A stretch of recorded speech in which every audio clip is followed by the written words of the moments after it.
Thanks for tuning in. This is Brian Caderna, your host, and you are now listening to the Caderna Podcast. So if you noticed on today's title, what we're going to be discussing is Roth options. It's certainly grown in popularity. It's grabbed a lot of headlines in the retirement planning space, and something that any American that's starting to think about putting money away for the future should at least have a working knowledge of. So you might already be thinking, hey, I listened to the pilot episode last week, and maximizing growth, wasn't that tenet number 5 in the hierarchy? And you're right. You're exactly right. So why am I talking about retirement planning and investing already? Fact of the matter is I got to give you guys what you want, and then in later episodes, I'm going to give you what you need. So those first 4 tenets again, they were protection first, building liquidity, managing debt, foundational wealth, and then to what we're going to discuss today is maximizing growth. Okay, so think of this as something perhaps down the road for some. We do want to look at those first 4 pillars, but if you're in this space, definitely something to get to know, and it's an exciting topic and an exciting time. So what is the Roth option and how did it all come about? One of the main reasons why people utilize a Roth IRA or Roth 401k is for tax-free income, building what some know as a tax-free retirement. So I think it's worthwhile to look all the way back at taxes, income taxes in particular, and kind of figure out that story first. So as we know, there's some certainties in life. I think the 3 we can all point to is death, change, and taxes. All right, death, there's not much we can do about when we're dead. Change is never ever going to stop, and we can't control the unexpected. But if we can mitigate taxes to some extent, now we're doing ourselves a real good deed in possibly removing one of those financial stresses I spoke about last week. So to give you a quick history of tax and where it all derived from, we have to actually reach all the way back to ancient Egyptian times. And archaeologists have uncovered during their excavations in some Egyptian tombs tablets that actually have tax tables on them, actual records of the Egyptians taxing their citizens to build their empire. So it's pretty interesting that today we complain about income tax and it bothers us all to some extent, but it actually existed, far beyond our time. So if we take that knowledge of where it all originated and then we fast forward several generations and get all the way up to the American economy, and you actually look at the foundation of the United States of America, it actually all began on an argument over taxes. If we go back to grammar school history, we can recall that there was the stamp tax imposed on us by Great Britain that evolved into the tea tax, provoked the Boston Tea Party, and before you know it, we had a Revolutionary War. And then George Washington came to the helm, and we have America as we know it today. So taxes have kind of invaded every aspect of life for a long time. And if we step a little bit further in American history, you'll notice that the first Secretary of the Treasury, Alexander Hamilton, brought about the first tax here in the American government. And that was a sin tax. It was actually placed on alcohol, whiskey in particular, that folks who were out there to buy a spirit, they were actually receiving a tax on that purchase. And that was one of the first forms of revenue for our American government. So you're saying, well, why am I giving you this history? Well, again, I'm a history buff, and I love economics, so you got to bear with this. But I think it's going to prove how valuable that Roth option could be that we're going to get to in just a minute. So 1791, Alexander Hamilton creates the first sin tax on alcohol. It was temporary, and then if we fast forward about another 70 years, leading up to the Civil War, President Abraham Lincoln enacted the Revenue Act. Okay, this was in 1861. So President Lincoln, again, I spoke about him last week, one of my heroes, the gentleman that said, "Happiness is a choice," one of my favorite quotes. So President Lincoln said, we have a civil war in the midst. In order to fight the South, we're going to need revenue. We have to cover all the expenses we're about to incur. And so he enacted in the Revenue Act, get ready for this, a 3% income tax. Our first income tax was a staggering 3%. And that impacted families that were making over $800 a year. If you can believe that, just $800 a year getting hit with an atrocious 3% income tax. Fortunately for the Americans back in that time, this was a temporary tax again. Only lasted 10 years so that we were able to finance and recover from the Civil War. However, after they repealed in 1871, some time went by, and fast forward to 1909, the turn of the century, and we brought about income tax all over again via Woodrow Wilson. And in 1913, this, again, temporary tax became ratified in the 16th Amendment and became permanent for the first time. And famous for the words, "The Congress shall now have power to lay and collect taxes on incomes from whatever source derived, without apportionment among the states, and without regard to any census or enumeration." And there you have it, folks, the income tax as we know it today, enacted in 1913 and still very much alive. As time went on, it went on a bit of a roller coaster. 1944, again, common theme here, World War II. All right, all the expenses incurred by war actually jacked up the highest marginal tax rate to 94%. That's the highest it's ever been in America. And that hit people who were making over $200,000 a year. That probably sounds like not a ton of money to get hit at a 94% tax rate, but in today's dollars, that's actually about $2.5 million. So again, it went up and down over time. Income taxes actually did go down more than up, but there were those gyrations over the course of history throughout the 1900s. And then fast forward to today, 2019, and your highest tax bracket's 37%. So if there's anything you could take away from this quick history I gave you on income tax, I think it should be change. Okay, at first it was unprecedented, then it was here, it was temporary, then it was here, it was permanent, and since then it's bounced all over the map in all different forms.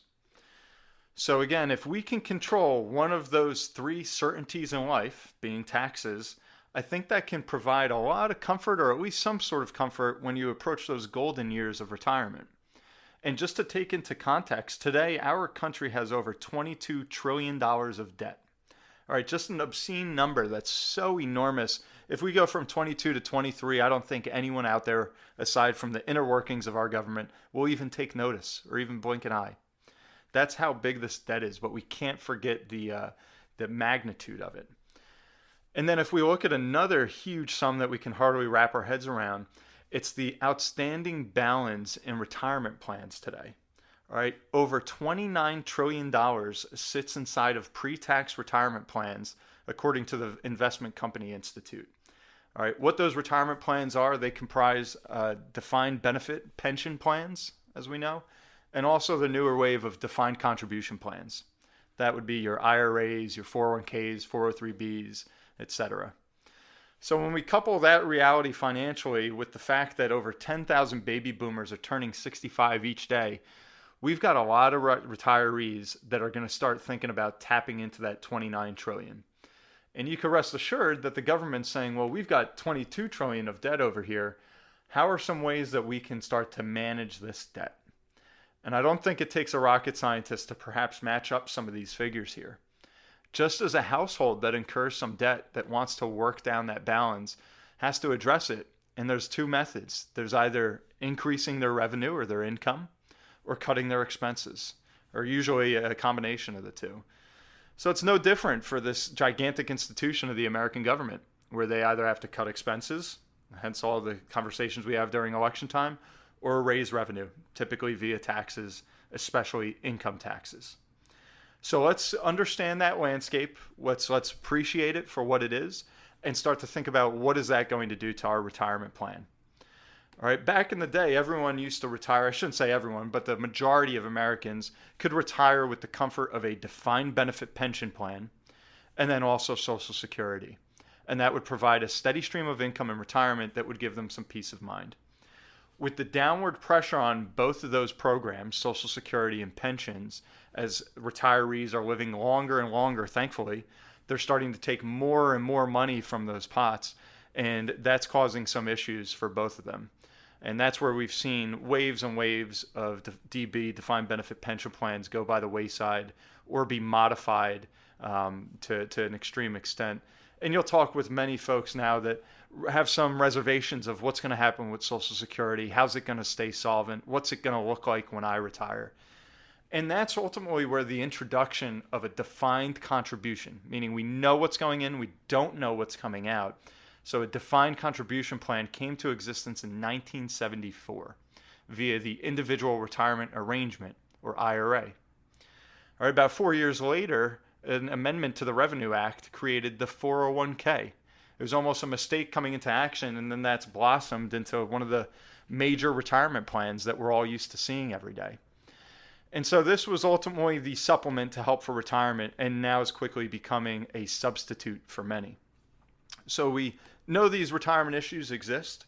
We know that a lot of the old way, if you will, of relying on the big employer or the government to provide us income, that responsibility has now been shifted more towards the individual, for better or worse, to say, okay, you make your money, here's the vehicles, you have the keys, now try and drive yourself to retirement through these different options.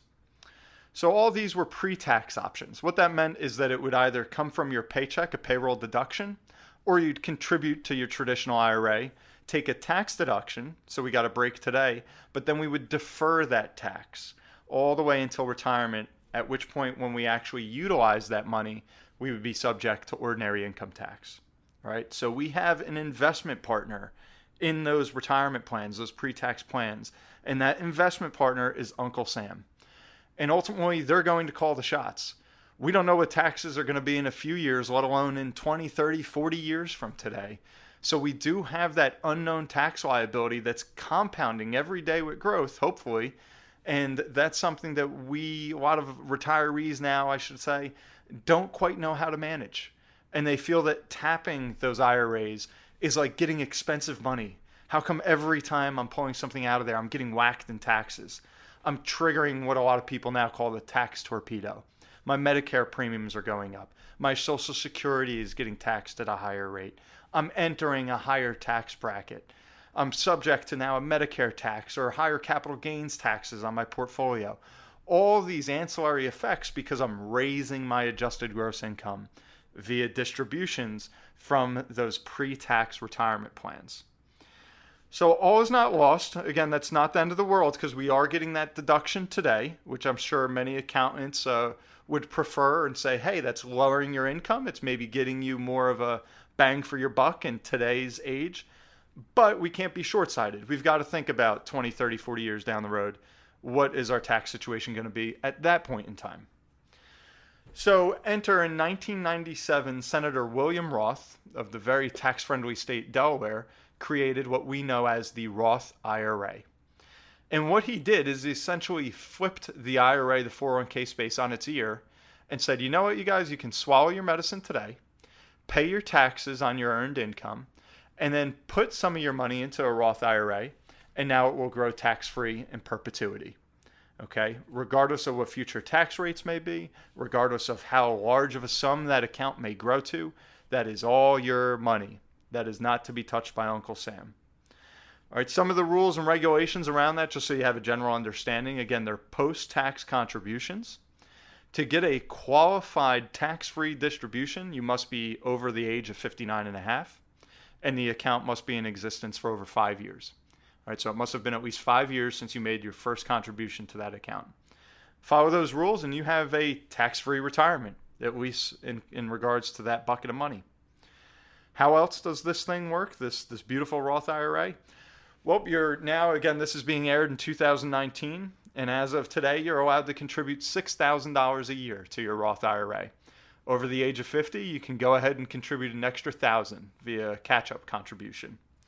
All right, you put your money in there, you can invest it however you would in a normal IRA, and then hopefully that money grows for you over time and introduces some tax-free income in retirement. Another cool little benefit, there are no required minimum distributions.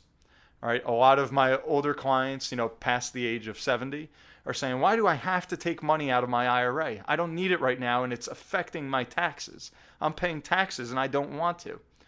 Well, with a Roth IRA, there are no RMDs. You can let that money keep on cooking in there and continue to generate a tax-free bucket of money, so long as you're living. The only time there are RMDs is on inherited Roth IRAs. So when you do leave that behind to a beneficiary, again, they have to take some money out of there, but it still will be tax-free. So that's kind of the ins and outs of a Roth IRA. Another cool fact a lot of people don't totally understand, your contributions or your basis in that Roth IRA, you can access those funds at any time, both tax and penalty free. So that's a really nice loophole. Again, I shouldn't say loophole, but a nice thing to know about a Roth IRA. Whereas you don't have some of those privileges in a 401k or traditional IRA. All right. If you had to take out more, again, not recommended. It is a retirement tool. But if you were in a pinch, you did have to take out more than just what you put in, you will be subject to a 10% early withdrawal penalty plus income taxes on any of the gains in there. All right. So you got to be aware of those things. Everything has pros and cons. No silver bullet here. But it's something to be, cognizant of, especially when you have a very, very long runway to retirement. Getting all that tax-free compounding can be a very, very beneficial thing. So to that point, a lot of my clients will say, well, what about my kids? Can I start something like that for them? Imagine the money they'd have in 50 years from today when they're my age, and they can get some tax-free money. And the answer is yes, you can. You can set up custodial Roth IRAs so long as the child has earned income. So you have a teenager going to work and you want to try and condition him to put some money away, prepare for the future. Roth IRAs, they are an option. All right. So that's kind of the skinny on the Roth IRA. I hope I haven't lost you yet. You might start to say at this point, well, yeah, that all sounds great, Brian, but I heard that if I make too much money, I can't even do it. And to that point, yes, you may fall into that category. Unfortunately, the government does say if you're married filing jointly, if you make over 193 grand a year, you will start to get phased out. If you make over 203,000, Roth IRAs off the table. If you file single, phase out starts at 122 grand, totally eliminated after 137,000. Again, that's your modified adjusted gross income. So you're probably saying to yourself, well, I've been busting my butt. I'm finally making some really good money here, and I want to plan. I want to be responsible. And now this whole Roth IRA thing you made an episode of, it doesn't even apply to me. Well, again, all is not lost. There is something called a backdoor Roth IRA, where you could perhaps circumvent that restriction. That's going to be saved for another episode, but I'd be glad to talk about that in the future.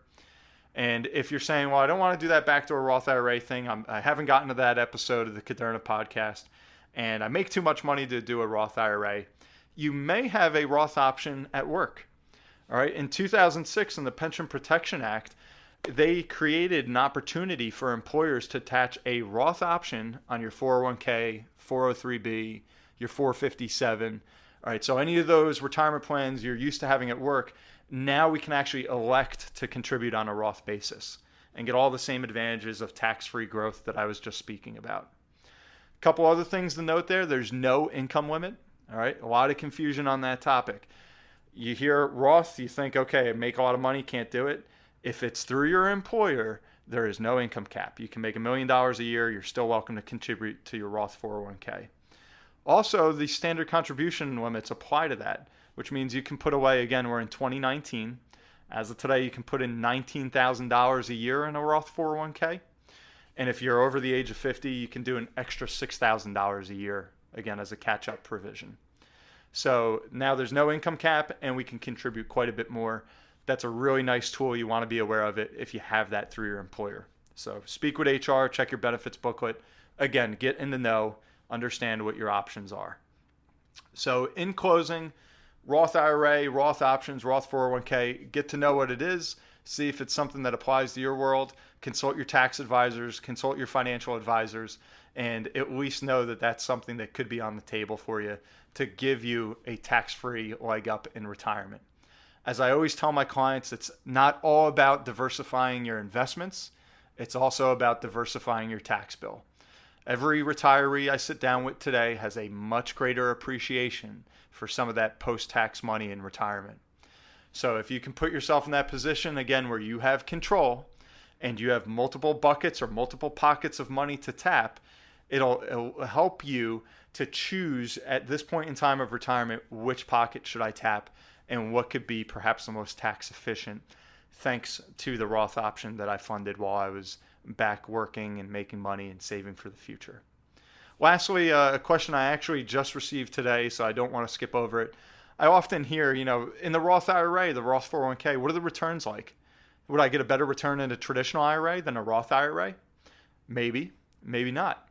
All right, a Roth IRA, a traditional IRA, any of these retirement plans in the qualified retirement plan space, they are simply vehicles. Think of it as a bowl, and within that bowl, you can put in any ingredients that you choose. And if they'll perform the way you want, that's up to those underlying ingredients, And again, that could be any of the stocks, mutual funds, ETFs that are out there or that your plan allows. So again, it's just a bucket. It has some cool tax, advantages or features to it, different rules and restrictions. But again, the underlying funds will do what they do, irrespective of if it's the 401k, the IRA, or the Roth IRA.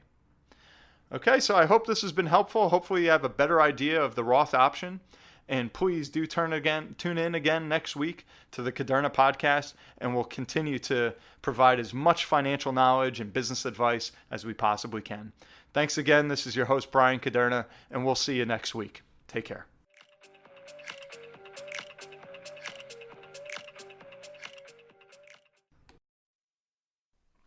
The Caderna podcast is for informational purposes only. Individual situations may vary, and information should be relied upon only when coordinated with individual professional advice. Brian Caderna does not provide tax or legal advice. Listeners should contact their own tax or legal advisors in this matter. Brian Caderna is a registered representative and financial advisor of Park Avenue Securities, LLC, PAS, 300 Broad Acres Drive, Suite 175, Bloomfield, New Jersey, 07003. Securities products and services and advisory services are offered through PAS, a registered broker-dealer and investment advisor. 973-244-4420. Brian Caderna is a financial representative of the Guardian Life Insurance Company of America, Guardian, New York, New York. PAS is an indirect, wholly owned subsidiary of Guardian. Caderna Financial Team and International Planning Alliance, LLC are not affiliates or subsidiaries of PAS or Guardian. Caderna Financial Team is a division of International Planning Alliance, LLC, a general agency of the Guardian. PAS is a member of FINRA SIPC.